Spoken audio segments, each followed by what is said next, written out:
Labadiena, mėly knygų apžvalgos žiūrovai.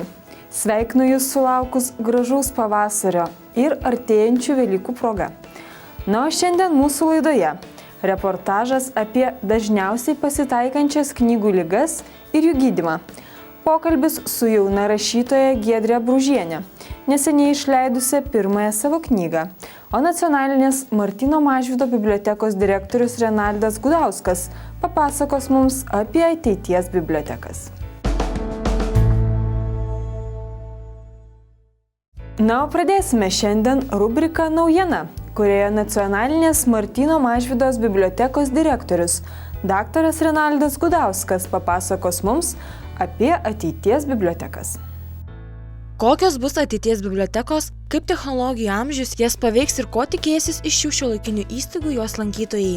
Artėjant bibliotekų savaitei šiais klausimais diskutavome su Nacionalinės Martyno Mažvydo bibliotekos generaliniu direktoriumi daktaru Renaldu Gudausku. Visas pasaulis šiuo metu neturi labai tikslių atsakymų šitą klausimą. Iš principo aš galiu tik tai įvardinti gal kokias 3 esminės tendencijas, kurios šiuo metu yra dominuojančios. Tai leidyba tampa skaitmeninė, elektroninė, skaitytojai taip pat faktiškai tokie vos neskaitmeniniai, mobilūs, biblioteka tampa virtualia didžiąją dalimi, bet tai nereiškia, kad fiziniai kažkokie tai kontekstai išnyksta. Mes kaip egzistavome, taip ir egzistuosime fiziškai. Ir biblioteka kaip socialinė institucija, man atrodo, ir perspektyvoje išlaikyti turėtų tą vaidmenį, kurį iki šiol turėjo žmonių bendravimo, intelektualaus bendradarbiavimo, renginių, galbūt naujų kažkokių tai dalykų, kurie dar tik atsitiks ateityje erdvė. Dabar pasikeitė technologinės tendencijos, vėlgi pasikeitė vartotojo elgsena, pasikeitė psichologija vartotojo, ypač jaunojo informacijos vartotojo. Tai labai taip tiksliai nubraižyti kažkokios ateities bibliotekos kontūrus nebūtų per lengva. Šiuo metu netgi galiu pasakyti, kiek man tenka darbuotis kai kuriuose ES grupėse strateginėse, tai analizuojami kokie 5 verslo modeliai, kokie galėtų būti susiję su šituo sociotechniniu virsmu. O ar kinta prioritetinės bibliotekų teikiamos paslaugos ir ar pastebimos naujos lankytojų poreikių tendencijos su visais tais pokyčiais, kuriais išvardinot? Taip, jos irgi apčiuopiamos lankytojų poreikių tendencijos. Jos nėra reikalingi tyrimai šioje srityje visų pirma. Neseniai knygų mugės metu vyko plačios diskusijos apie tai, kad šiuo metu aktuali skaitymo problema ir nėra atitinkamų tyrimų, kurie galėtų identifikuoti pagrindinės tendencijas, nes visi kiti tai yra prielaidų lygio daugmaž. Kita vertus, tą skaitymo problematiką galima apibūdinti kaip neskaitymo problemą, nes šiuolaikinis pasaulis perpildytas informacijos. Nacionalinė Martyno Mažvydo biblioteka jau žingsnis po žingsnio įgyvendina vis daugiau sėkmingų modernių sprendimų. Vienas paskutiniųjų – elektroninės klasikos projektas. Tai yra pagrindinių lietuvių literatūros klasikos kūrinių skaitmeninimas ir jų pateikimas visuomeniai skaitmeninė forma. Aišku, dabar tik tai prasideda tas projektas ir mums reikia dirbti intensyviai su strateginiais partneriais, nustatyti, kokie iš tikrųjų tie kūriniai galėtų būti prioritetiniai, kokioms auditorijoms jie galėtų būti tinkamiausi. Klaipėdos universitete baigusi lietuvių filologiją ir švedų kalbą, Giedrė Bružienė dirbo 2 laikraščių redakcijose ir nuo vaikystės dievinusi knygas, pagaliau ryžosi išleisti savąją. Knyga vadinasi Ilja – Paliesti Dievą. Romano siužetas sukasi apie jauną farmacijos studentę Aureliją. Pirmoji diena gūdžiame kaime pas močiutę jai tampa lemtinga. Raiste į kelią įkerta angis. Ši nelaimė atsitiktinai suveda ją su Ilja, išvaizdžiu ir mįslingu jaunuoliu. Dar daugiau mįslių užmena jo aplinka ir veikla – eterinių aliejų gamyba. Nesuprantamas, kerintis bei nepasiekiamas, jis tampa merginos dievu nuo pirmos akimirkos. Taigi jūsų dėmesiui interviu su šios knygos autorė Giedre Bružienė. Jūsų knyga vadinasi Ilja – Paliesti Dievą. Dažnai minite Dievo vardą savo kūrinyje. Keletą kartų skaitydama aptikau jį parašytą iš mažosios raidės. Gal galite atskleisti, ką reiškia šis užmanymas? Iš tikrųjų ir turėtų būti iš mažosios raidės rašoma. Nors lietuvių kalboje Dievas yra rašomas iš didžiosios raidės, žinoma, turint omeny tą mūsiškąjį Dievą, dangiškai, kurį mes tikime. O knygoje yra Dievas, tai žmogus. Aš galiu pacituoti Senekos žodžius, kad išmintingas, aš tuo citata rėmiausi, kad išmintingas save su aplinka suderinęs ir kūną ir dvasią ištobulinęs žmogus gali būti vadinamas Dievu. Tai šiuo atveju čia yra žmogus, kurį pagrindinė herojė dievina, yra mirtinai įsimylėjusi ir tą savąjį Ilją vadina Dievu. Tai čia jokių asociacijų su tikruoju Dievu nėra. Ar greit ir lengvai išrenkate vardus savo personažams? Personažams labai lengva iš tikrųjų išrinkti, nes atrodo, čia labai greitai galiu, pakeisiu, praeis keletą puslapių pakeisiu. Tiesiog pirmas šovęs į galvą, kuris labiau patinka iš tikrųjų. Bet iš tikrųjų nebepakeiti, nes kažkaip prilimpa, prigyja arba labai netgi sunku būna jau ištaisyti, jau grįžti atgal, daug darbo ir palieki taip. O vaikams vardus tai kur kas sunkiau, atsakingiau, tai kitaip reikia derinti prie pavardės, o čia labiau toksai žaidimas. Parašyti šią knygą, kiek žinau, jūs įkvėpė prisiminimai apie jūsų vaikystės ežerą. Gal galite atskleisti skaitytojams, koks šio ežero ir vietovės pavadinimas?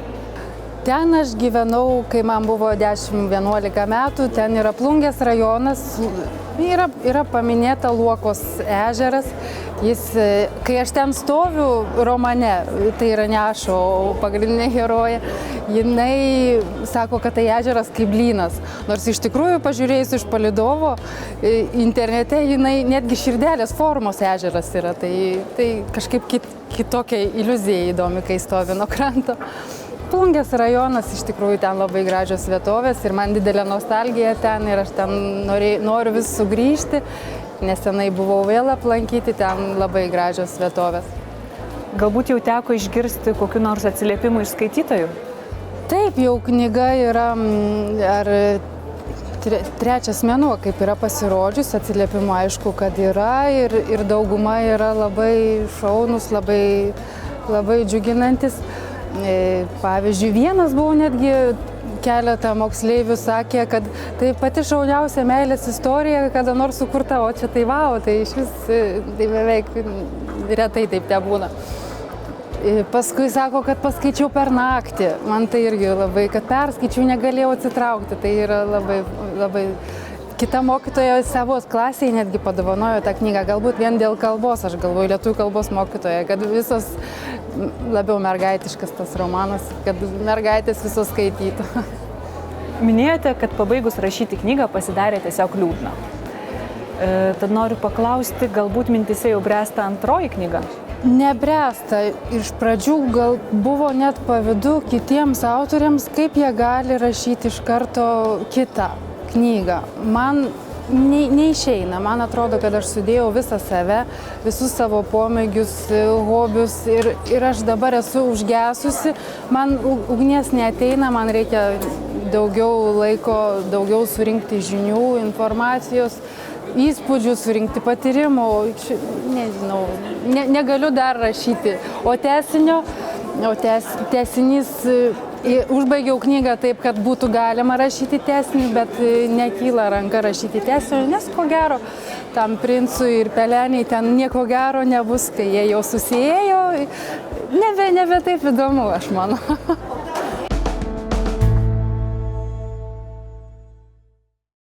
Na, o dabar reportažas, kuriame Vilniaus universiteto bibliotekos knygų restauravimo skyriaus darbuotojai papasakos apie dažniausiai pasitaikančias knygų ligas ir jų gydymą.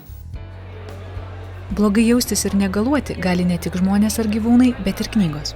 Kaip visos gyvos būtybės, jos gali susirgti įvairiomis ligomis, o tada joms į pagalbą ateina restauratoriai. Šiemetėje Vilniaus knygų mugėje buvo įsikūrusi knygų gydykla, kurioje visi norintieji galėjo pamatyti, kaip užgyja knygų žaizdos. Apie tai, kokiomis ligomis dažniausiai suserga knygos ir kaip galima jas nuo to apsaugoti, pakalbinome Vilniaus universiteto bibliotekos restauravimo skyriaus vedėją Tatjaną Timčenko. knygos kaip ir žmonės, aišku, kartais suserga. Mes su jumis žinom, kad jeigu mes norim, kad nesirgtumėm, turim savim rūpintis. Tai vat ir knygom turim pasirūpinti. Pirma, turim valyti dulkes. Taip? Nes nuo dulkių knygos suserga ir smarkiai. Visų pirma, gali dulkes atnešti į knygas pelėsius. Taip? Tai labai negerai. Antra, įsivaizduojam, kad mes su jumis miegam ant žirnių. Patogu miegoti ant žirnių? Nelabai. Tai va taip ir dulkės. Dulkės tiesiog padrasko popierių. Ir popierių tai tikrai neįnauda. Ir aišku, mes skaitytojai irgi labai kartais būnam ir neatsargus, ir neatidus. Pavyzdžiui, valgom sausainius, skaitom knygą. Labai malonu, bet knygoms tai baisiai nepatinka.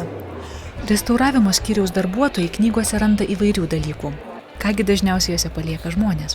Pats populiariausias tai tikriausiai herbarijų kūrimas. Taip, kūrė skaitytojai mūsų herbarijų, o čia mes turim ir atklydusias į knygas muses ir vabaliukus. Taip, visko knygose būna. Būna, kad ir pinigėlį žmonės palieka. 25 rubliai buvo dideli pinigai tais laikais. Kažkas tai paliko, atkeliavo iki mūsų dienų. Būna, kad ir bilietai į spektaklius, būna ir meilės laiškų. Vėlgi naudojam kaip užsklandą. Aišku, norėjom susipažinti ir su restauravimo čia mūsų lankytojus mažosius. Tai rodom ir kaip popierių mes gaminam, rodom ir vapsvų lizdą irgi, gamtos popieriukus rodom. Rodom senas knygas ir aišku pasakom apie tai, kaipgi restauratoriai pas mus knygas tas gydo. Tik mylimos ir puoselėjamos knygos yra sveikos. Taigi nepamirškime kartais nuo jų nuvalyti dulkių ir saugoti. O jeigu atsitinka taip, kad prireikia profesionalo pagalbos, visuomet galite kreiptis į knygų gydytojus, restauratorius.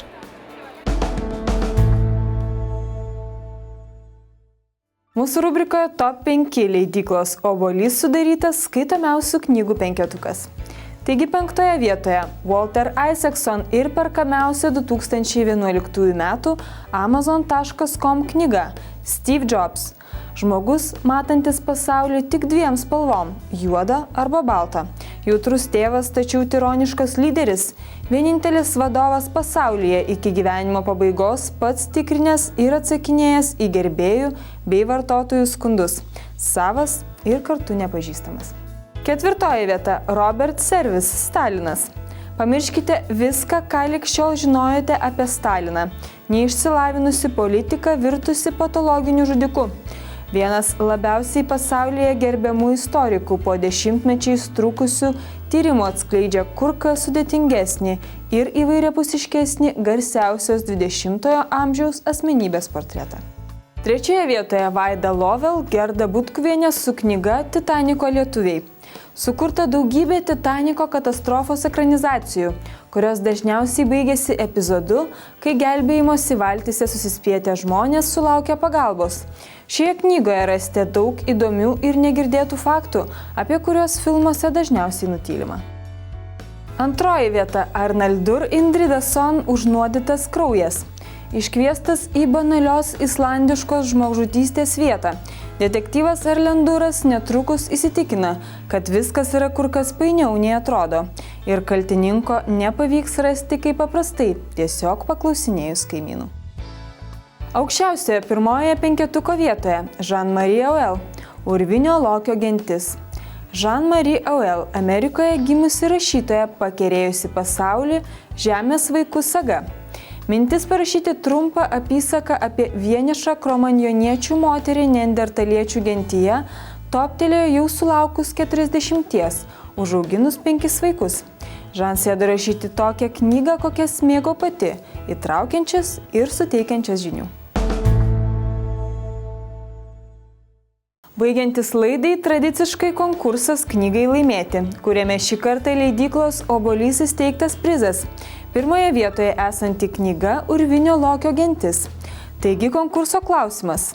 Knyga Urvinio lokio gentis yra 1 sagoje Žemės vaikai. Kiek iš viso knygų yra šioje serijoje? Atsakymus skelbkite leidyklos Obuolys Facebook paskyroje. Su jumis kaip visada buvo Viktorija, linkiu jums malonių akimirkų su knyga. Iki.